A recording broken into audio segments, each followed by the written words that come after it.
Assalamualaikum warahmatullahi Ya. wabarakatuh. Sebelumnya terima kasih kepada Bapak Rikdik Nurdiansyah MPD yang telah memberikan kesempatan. Sebelumnya perkenalkan, nama saya Muhammad Nur Hidayanto. Atau mungkin ada teman-teman atau adik-adik biasa manggil Kang Nur. Saya pendidikan matematika 2014 dan alhamdulillah sudah lulus dan sudah bekerja sebagai branch trainer di salah satu perusahaan di bidang retail ya. Kalau yang mungkin teman-teman atau bagi Bapak Ibu yang menonton itu bekerja di bidang retail yang biasa dikenal dengan brandnya adalah Alpha Midi atau Alpha Group ya. Assalamualaikum warahmatullahi wabarakatuh. Nur, Waalaikumsalam warahmatullahi wabarakatuh. keluarga mudah-mudahan sehat walafiat beserta kegiatan dan rekan-rekan di kantor masing-masing ya.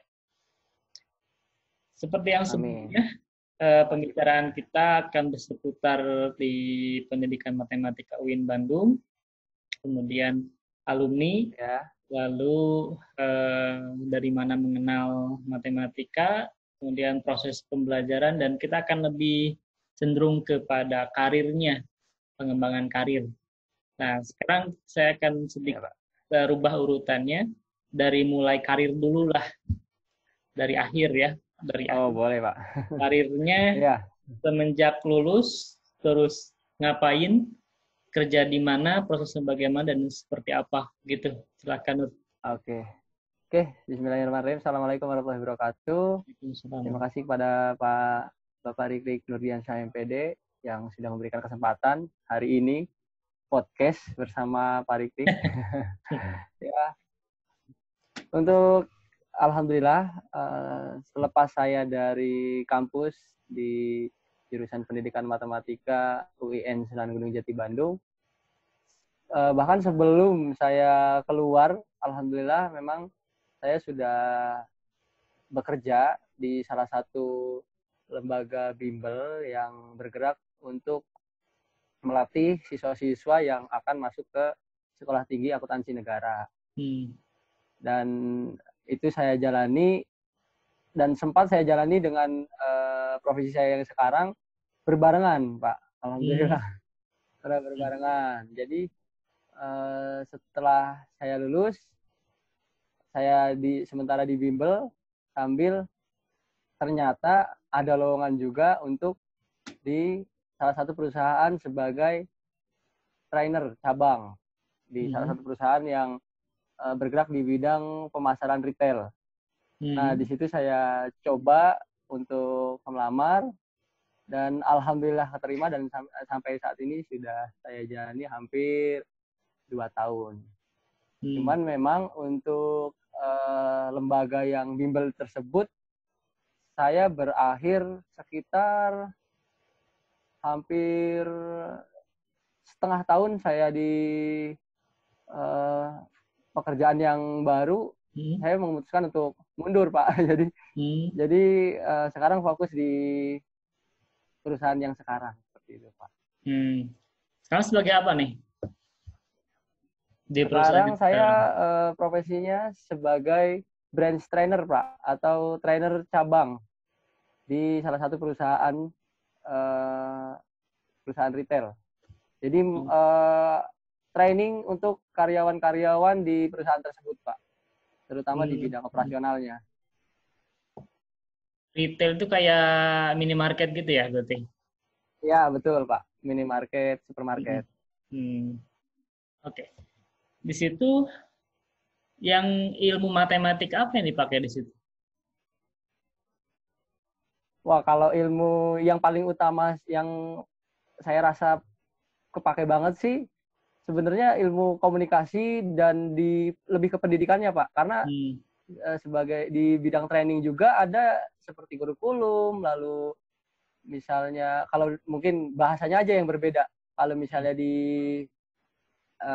pendidikan RPP, kalau di kita mungkin skenario, training, dan lain-lain. Cuman secara prinsipnya sama. Lalu kalau untuk matematikanya sendiri, karena di bidang pemasaran dan penjualan, yang paling kepake itu adalah matematika aritmetika sosial, Pak. Jadi perhitungan-perhitungan mungkin penjualan, untung rugi, laba, seperti itu Pak. Alhamdulillah masih banyak sih yang kepake untuk hitung-hitungannya. Oke. Jadi kalau di ini dihitung-hitung masih banyak ilmu matematik yang berhubungan dan kependidikan ya, karena sebagai trainer juga. Iya betul. Iya. Kalau sasarannya itu siapa? Calon pegawai atau bagaimana? Calon pegawai dan pegawai-pegawai yang sudah di dalam, Pak. Yang sudah di dalam itu kan mungkin lebih senior, bagaimana tuh ngaturnya? Kalau misalnya secara usia mungkin memang lebih senior, tapi kan kita juga sebagai trainer diberikan pembekalan seperti sertifikasi, lalu pembekalan materi-materi yang memang diperlukan untuk mengajar training tersebut. Seperti itu, Pak. Oke. Nah, saingannya pada saat dulu seleksi gimana tuh proses seleksi? Waduh, saingannya. Ya, alhamdulillah berkat mungkin saya belajar di pendidikan matematika UIN Sunan Gunung Jati Bandung yang bukan hanya belajar di kelas, dan pada saat itu, pada saat saingan saya tes, ada sekitar 8 orang ditambah dari beberapa orang yang seleksi untuk cabang lain, tapi seleksinya bareng sama saya. Cuman yang menjadi saingan langsung itu 8 orang, dan sampai akhir hanya diambil 1 orang, dan alhamdulillah saya yang masuk pada saat pada saat seleksi saat itu. Gitu Pak, alhamdulillah dari 8 orang. Ini kan agak keluar dari jalur ya sedikit lah ya, keluar dari jalur keluar dari jalur sekolah. Secara. Dan dari mana Nur dapat informasi lowongan tersebut? Kalau informasi lowongan tersebut itu memang dari flyer yang ada dikirim melalui media sosial, Pak. Jadi memang pada saat itu ada flyer yang saya temukan dan dikirim oleh orang yang memang sebenarnya sudah kerja di sana, cuman hanya menginfokan ini ada coba aja gitu, karena kan kamu jurusan pendidikan, karena trainer juga memang salah satu kualifikasinya jurusan pendidikan atau komunikasi, Pak. Jadi waktu itu diinfokan, lalu saya coba, dan alhamdulillah sampai saat ini jalani, Pak. Oke. Berarti sekarang statusnya sudah tetap ya di situ? Alhamdulillah sudah tetap, Pak. Atau ada rencana mau cari perjalanan yang lain? Kalau perjalanan yang lain mungkin saat ini belum terfikirkan, Pak. Yang pasti saya mau fokus untuk mengembangkan bagaimana saya lebih maksimal di bidang ini, karena memang salah satu passion juga di mana saya berkomunikasi dengan orang baru, dengan banyak orang seperti itu salah satu passion juga, dan alhamdulillah sudah ditemukan, jadi pengen maksimalin dulu aja, Pak. Oke. Di bidang ini. Jadi memaksimalkan karir yang sekarang ya. Yang ya, betul, paling Pak. Jauh nih ngisi trainer di mana nih? Paling jauh kalau secara area itu DKI Banten, Pak. 2 provinsi itu DKI Banten. Karena area kita itu DKI Banten. Itu alhamdulillah sudah dicobain semua, sampai di Serang sudah, lalu kalau di Jakartanya mungkin daerah Jakarta Selatan, Jakarta Barat, itu sudah semua, Tangerang juga sudah, Pak. Alhamdulillah. Jadi ini mirip dengan yang ada. Yang kemarin ya, ini masih mirip, artinya saya kelompokkan menjadi keluar dari zona pendidikan sekolah istilahnya ya. Nah, betul ya, Pak. Untuk mahasiswa nih ya, untuk mahasiswa sekarang, kira-kira yang paling dibutuhkan untuk bisa keluar dan mungkin ikut jalan Nur nih, kira-kira yang paling dibutuhkan di mata kuliah apa untuk dikembangkan secara lebih mendalam? Kalau untuk yang paling dibutuhkan secara mendalam, kalau yang berkaitan dengan matematika, yang pasti materi-materi yang memang butuh berpikir, Pak. Karena pada saat kita mengembangkan modul, ya terutama seperti yang menyusun kurikulum itu, Pak, kan itu juga bagaimana kita menyesuaikan materi yang bakal kita bawakan untuk disampaikan dan dibuat rencana pembelajarannya. Nah, itu sangat penting, Pak. Jadi lebih fokus ke bagaimana pengembangan rencana pembelajarannya. Itu yang paling dibutuhkan. Dan komunikasi juga sangat dibutuhkan. Dan komunikasi itu menurut saya sih bisa didapatkan dari semua mata kuliah. Terutama malah di mata kuliah yang matematika, Pak. Karena bagi saya saat kita menyampaikan materi tentang matematika itu semua harus by data, semua harus by fakta, by perhitungan yang tepat gitu. Jadi kalau untuk kalau untuk spesifikasi mata kuliahnya, hampir semua mata kuliah saya rasa di pendidikan matematika itu dibutuhkan. Gitu, Pak. Jadi untuk mata kuliah di matematika dibutuhkan walaupun profesinya tidak langsung bergerak dalam guru matematika gitu ya. Oke, begitupun kemarin narasumber sebelumnya juga mengungkap yang sama, bahwa banyak hal yang bisa dilakukan oleh mahasiswa pendidikan matematika dan tidak hanya jadi guru, tidak hanya pendidik di sekolah, tapi bisa keluar dan bisa bersaing dengan universitas yang lain tentunya. Nah, sekarang kita mundur nih, nanti kita lanjut lagi untuk pengembangan karirnya. Mundur di proses skripsinya gimana dulu? Kalau dari proses skripsi, alhamdulillah karena dulu memang ada kendala di awal. Karena beda dari yang teman-teman yang lain dan bisa dibilang jarang gitu ya, Pak. Jadi agak kebingungan pada saat nyari referensi. Tapi dengan bimbingan dosen pembimbing, alhamdulillah diarahkan dan diberi masukan untuk mencari referensi-referensi yang ada yang beliau memang sudah punya seperti itu, Pak. Jadi kendalanya sih ya dulu karena baru jadi bingung nih mau kemana awalnya arahnya. Tapi seiring berjalannya waktu, kalau kita mau tahu dan mau cari tahu, itu pasti ada jalannya, Pak. Insya Allah. Oke. Ya. Kemudian untuk saya kenal Nur sebagai ketua Himatika saat itu di angkatan Nur sendiri. Nah, kalau tidak salah saat itu tidak ada saingan ya?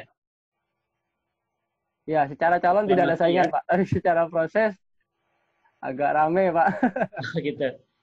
Bisa menceritakan pengalaman di kepengurusan dari mulai awal menjabat sampai akhir gimana tuh? Singkat saja. Oke. Kalau dibilang awal kepengurusan di Himatika itu menurut saya hal yang paling berkesan karena saya pun awalnya tidak tahu kenapa saya bisa nyemplung gitu kembali lagi karena di tahun sebelumnya kan saya nggak di Himatika. Jadi saya sempat ke fakultas dan akhirnya saya kembali ke Himatika dan secara umum banyak hal yang mengejutkan pada saat saya masuk dan memutuskan untuk menjadi ketua Himatika. Bahkan di awal itu udah sangat mengejutkan banget, Pak. Ya mungkin secara pengalaman kalau bisa tidak terjadi gitu untuk teman-teman atau adik-adik tingkat, tapi itu pengalaman buat saya pribadi pada saat saya pertama kali menjabat. Malah di situ adalah titik di mana saya harus merasakan nilai saya turun gitu, Pak.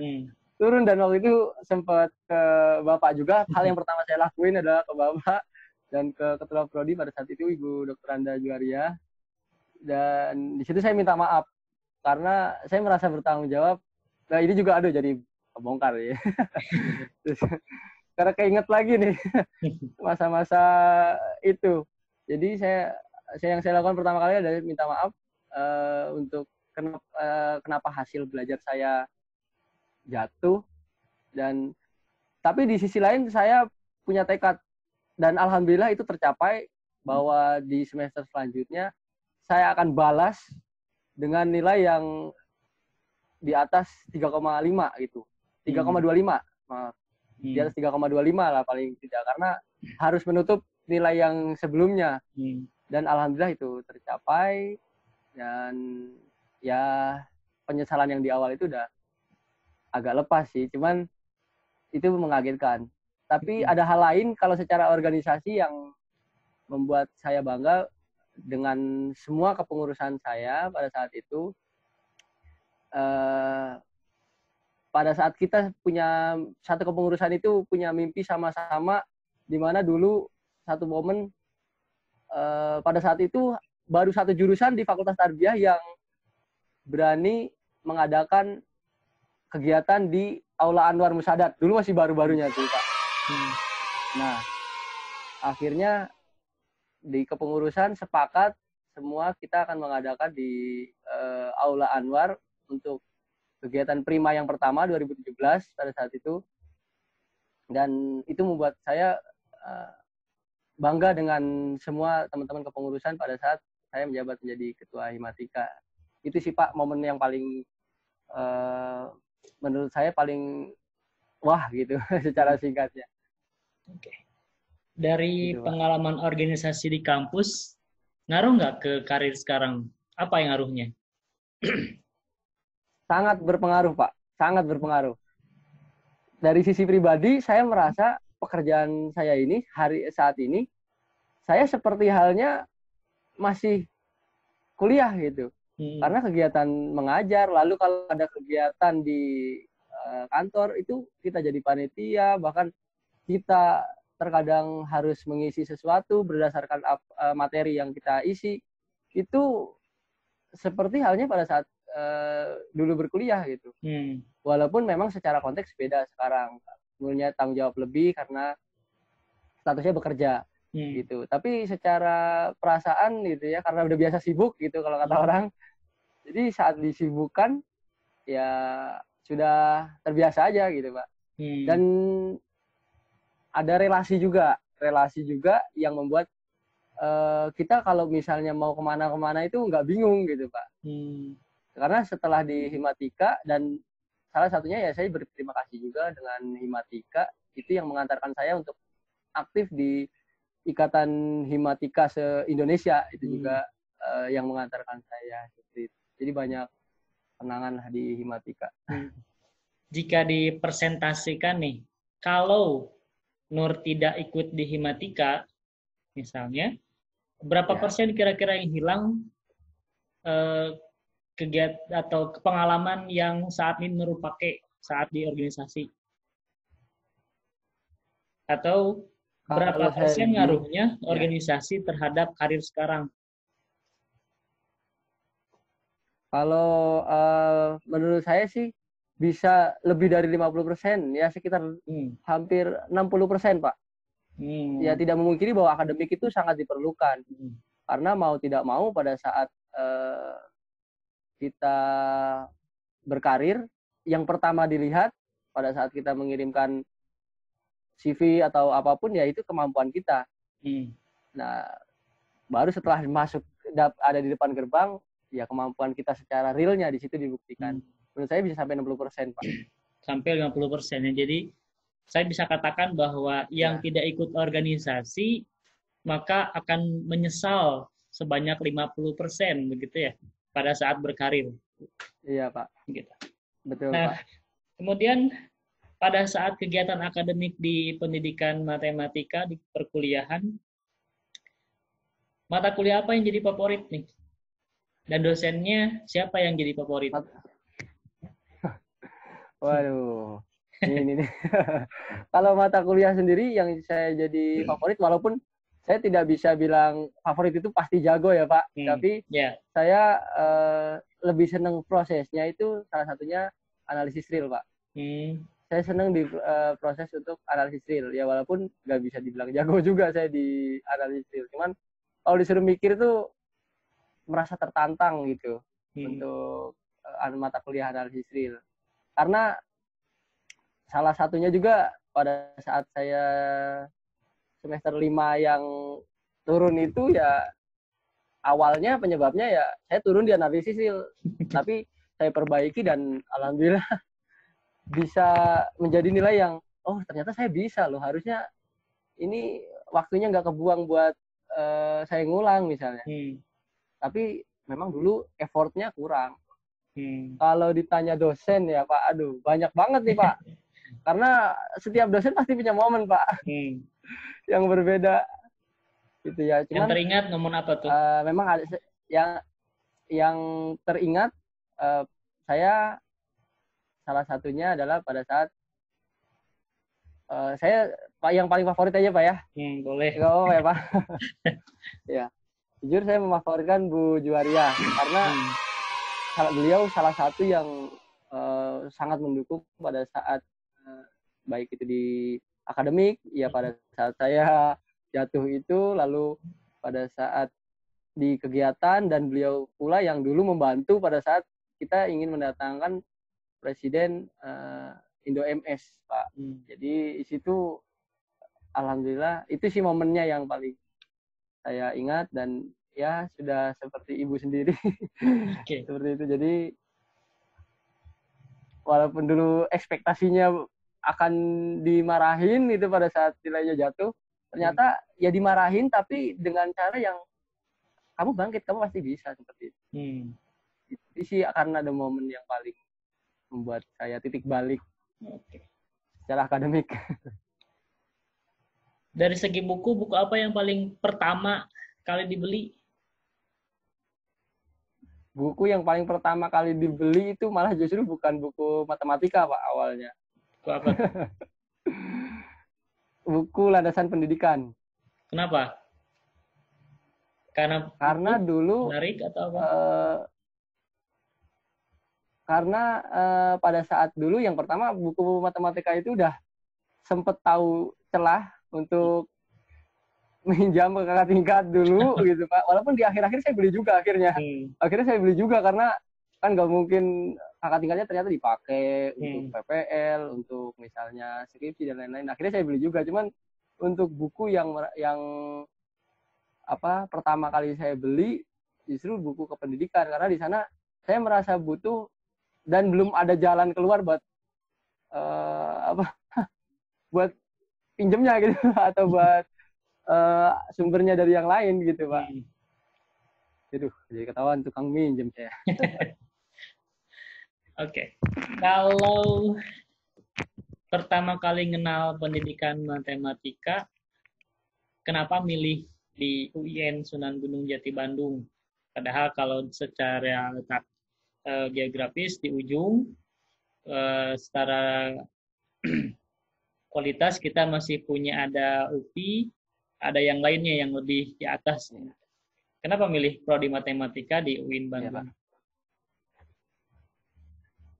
Kalau dari prodi pendidikan matematika sendiri, sebenarnya ini sebelum saya memilih kampusnya ya, Pak.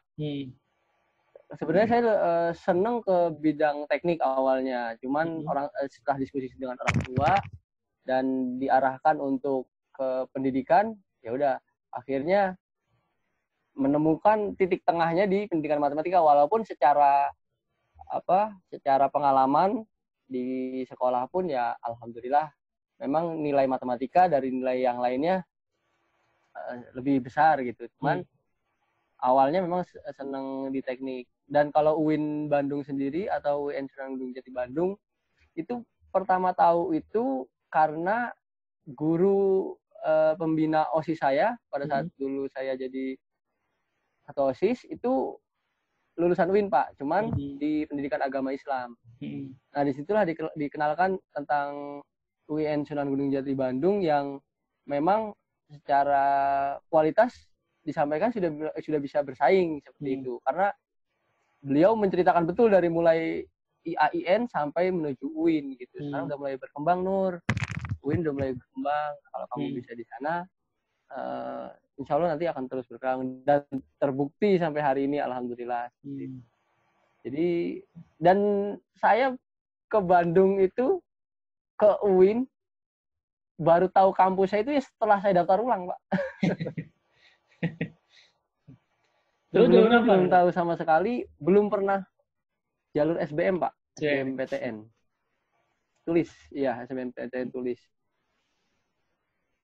Jadi pertama kali tahu kampusnya itu pada saat daftar ulang. Iya, betul, pas daftar ulang. Karena kan pengumumannya online, jadi nggak datang sini langsung. Jadi pertama kali tahu kampus ya pada saat daftar ulang. Oke. Dan masih ngeraba-raba juga tinggal di Bandung. Oke. Tadi saya sudah dapat secara tidak langsung momen yang menyedihkan itu ngedrop ya pada saat awal-awal kepengurusan. Iya, Itu betul, Pak. adalah momen yang tidak mengasihkan atau menyedihkan. Kalau kebalikannya nih, momen yang tidak Ya. terlupakan, yang seumur-umur gitu, nggak akan terlupakan selama kuliah, baik itu di organisasi ataupun di kuliahan, apa? Momen yang paling tidak terlupakan Yang pada bahagianya. saat di perkuliahan, yang bahagianya, saya tadi sebenarnya sudah disampaikan juga, tapi ya mungkin saya sampaikan lagi, ya salah satunya mengadakan kegiatan yang mungkin sebelumnya belum ada dan sekarang dilanjutkan. Itu sih Pak yang lebih membahagiakan dan membanggakan, dan hari ini saya masih bisa lihat hasil dari kepengurusan pada saat teman-teman angkatan saya berkiprah di Himatika itu masih dilanjutkan gitu.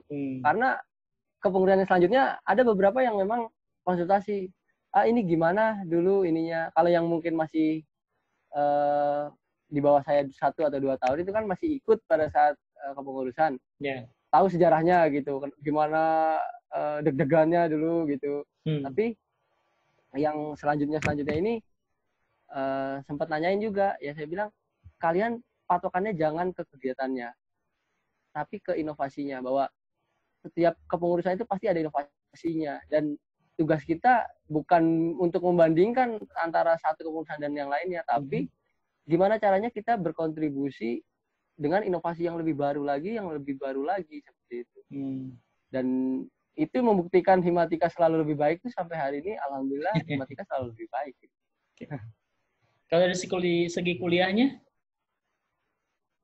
Kalau dari segi kuliahnya, itu yang paling saya menyenangkan ya pada saat titik balik saya bisa membuktikan setelah saya jatuh, tepat semester selanjutnya saya bangkit, dan di situ saya merasa lahir kembali gitu Pak. Oke. Tapi sebenarnya yang menyedihkan bukan itu Pak, bukan yang tadi Pak. Ada lagi gitu. Apa tuh? Ada lagi. Pada saat saya harus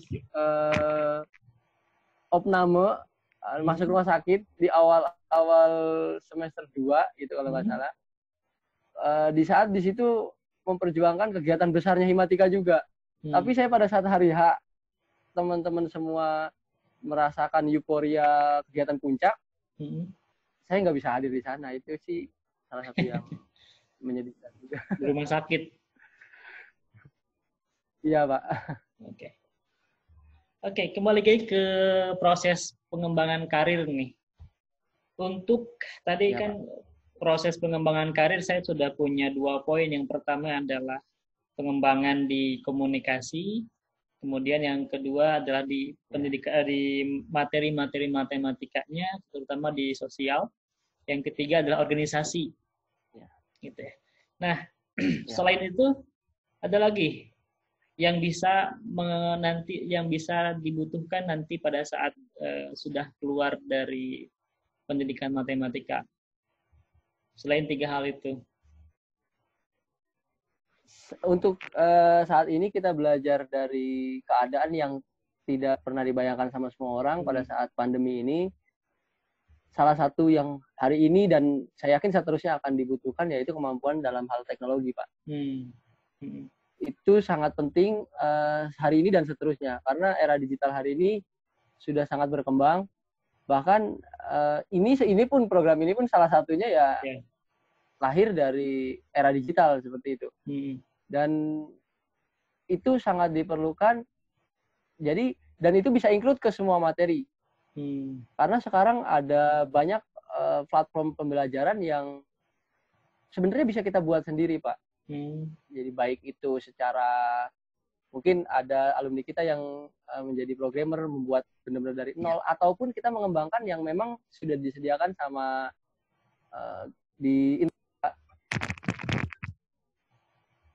disediakan di internet seperti itu. Jadi ada platform yang memang sudah menyediakan itu. Kebutuhan teknologi itu sangat penting Pak sekarang. Oke, di teknologi selain ya. yang tadi mungkin Pak. Okay. Iya Pak. Saya sering lihat status Nur berkaitan dengan Bapak Ari Ginanjar itu apa tuh? Kegiatan apa tuh? Oh iya. Apa Nur tergabung ke kegiatan itu atau gimana?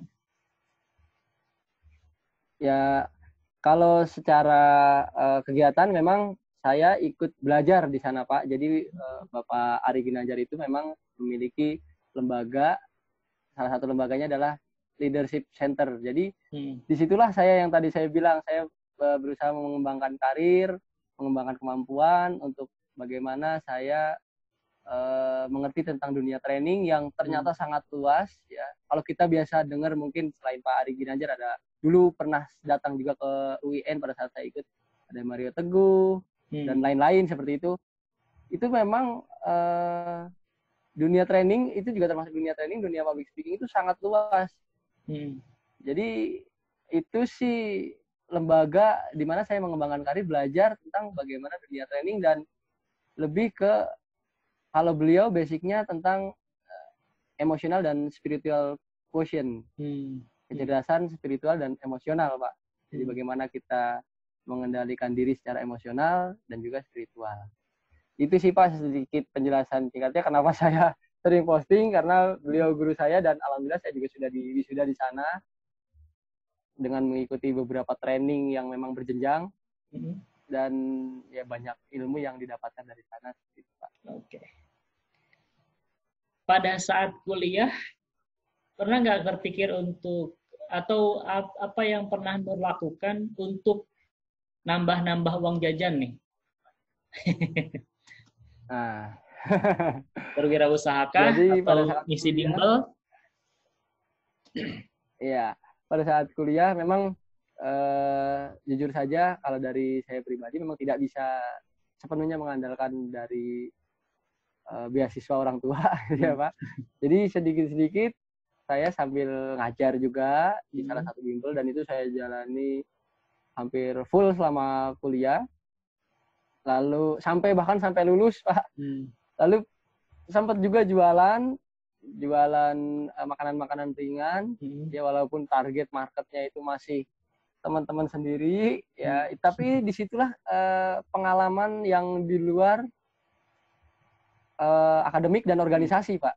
Jadi kemampuan negosiasi, kemampuan menawarkan, dan akhirnya saya ketemu lagi sekarang di karir saya di bidang penjualan. Dan itu ternyata kembali lagi basicnya ya, kalau kita mau belajar pada saat kuliah banyak hal yang kita bisa lakuin, apalagi kita anak pendidikan gitu ya. Ngajar juga. Betul ya, ada beberapa hal atau bahkan banyak hal yang bisa dilakukan untuk mahasiswa mengembangkan diri pada saat masih aktif kuliah dan itu bisa menghasilkan juga ya. Nah, saya juga pernah dulu yang paling gencar itu pada saat ditawarkan MLM. Nah, menurut Nur sendiri gimana tuh? Mahasiswa baru, saya juga menawarkan MLM dan seterusnya. Ambil apa jangan? Dulu juga saya pernah Pak.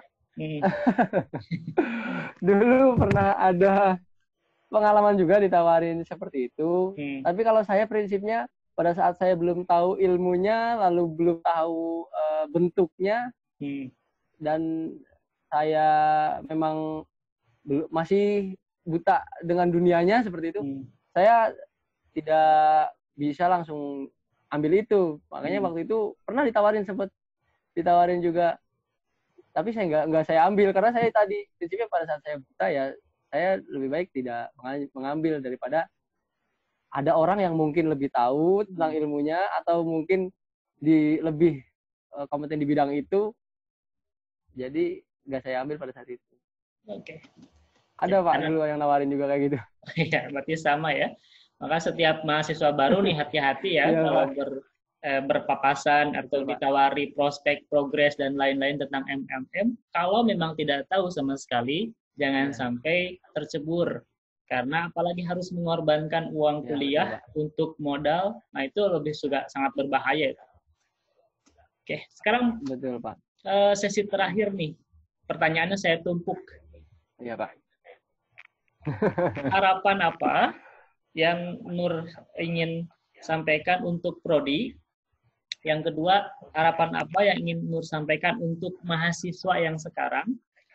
Dan yang ketiga, bagaimana jika mahasiswa memang ingin keluar dari zona guru di matematik? Bukan berarti semuanya keluar, tapi bisa jadi ada yang memang tidak ingin berterlibat ke sekolah. Silakan Nur, pesan terakhir di sesi ini, silakan. Oke, Pak. Dari mulai yang pertama, untuk harapan saya terhadap prodi, lebih ke saya berharap saya ingin bisa banyak berkontribusi, ya walaupun mungkin sebagai alumni sudah jauh dari secara letak geografis, sudah jauh dengan prodi. Saya harap saya juga mengajak teman-teman alumni untuk tetap berkontribusi, sehingga apapun yang kita harapkan dari prodi, baik itu dari segi pelayanan maupun segi pembelajaran yang saat ini sedang aktif, ataupun segi apapun yang kita harapkan, itu bisa kita bantu lah gitu, Pak, atau kita berikan kontribusi seperti itu. Jadi lebih ke harapan saya terhadap prodinya gitu, Pak. Jadi saya berharap saya bisa berkontribusi gitu, tetap bisa berkontribusi. Nah, untuk prodinya sendiri ya kita terima kasih, justru saya lebih ke apresiasi, terus terbuka mengadakan diskusi bersama alumni kemarin seperti agenda kemarin. Itu terima kasih, dan mungkin itu juga harapan dari banyak alumni seperti itu, Pak. Ya, harapan saya kegiatan-kegiatan seperti itu mungkin kita adakan dengan lebih intens, entah itu jedanya setahun sekali atau setahun 2 kali dan seterusnya. Seperti agenda yang kayaknya nggak sabar ditunggu-tunggu gitu, Pak. Untuk agenda-agenda kebersamaan. Seperti itu kalau dari saya sebagai alumni. Kalau untuk mahasiswa yang mungkin saat ini sedang menempuh studi, dan alhamdulillah saya tadi mendapatkan kabar wisuda hari ini, salah satunya mahasiswa inspiratifnya dari pendidikan matematika UIN Jati Bandung, dan itulah wajah pendidikan matematika. Kita itu sebenarnya banyak hal yang bisa membanggakan, baik itu untuk prodi. Kalau untuk diri sendiri tidak perlu ditanyakan. Saat teman-teman atau adik-adik hari ini yang nonton memberikan sesuatu, saya yakin pasti ada rasa bangga dalam dirinya. Tapi bukan untuk itu, lebih besar dari itu, tunjukkan bahwa wajah pendidikan matematika itu ya tercermin dari mahasiswanya, dari alumninya, dan dari seluruh stakeholdernya, seperti itu. Jadi terus semangat apapun yang terjadi, terutama dalam masa pandemi ini. Kita punya pilihan mengeluh, kita juga punya pilihan untuk tetap semangat dan belajar maksimal pada saat masa pandemi ini. Jadi tinggal kita menentukan pilihannya yang mana, seperti itu. Jadi maksimalkan apapun yang bisa kita maksimalkan selama pembelajaran, selama kegiatan di perkuliahan ataupun selama kuliah. Jangan pernah pedulikan tentang apapun yang menurut teman-teman semua itu bakal mengganggu kelangsungan perkuliahan teman-teman gitu. Lalu kalau untuk karir, ya untuk karir, entah itu nanti memang rezekinya di pendidikan ataupun di luar pendidikan, yang pasti selama kuliah lakukan yang terbaik, cari passionnya, seperti yang kemarin mungkin di sebelumnya sudah disampaikan di narasumber sebelumnya. Cari passionnya, karena pada saat kita menemukan passion kita bisa melakukan banyak hal. Walaupun kita di wadah yang memang dibatasi, misalnya pendidikan matematika, kita hanya belajar tentang matematika, secara akademiknya, pendidikan, dan lain-lain. Tapi pembelajaran itu bukan hanya itu. Kita bisa cari celah. Mungkin saya ambil contoh, misalnya kita belajar tentang Kapita Selekta atau pembelajaran matematika SMA. Di situ kita banyak celah, kita bisa belajar teknologi. Hari ini ada yang namanya LMS, Learning Management System, berbasis portal. Dan di situ kita bisa banyak pelajari.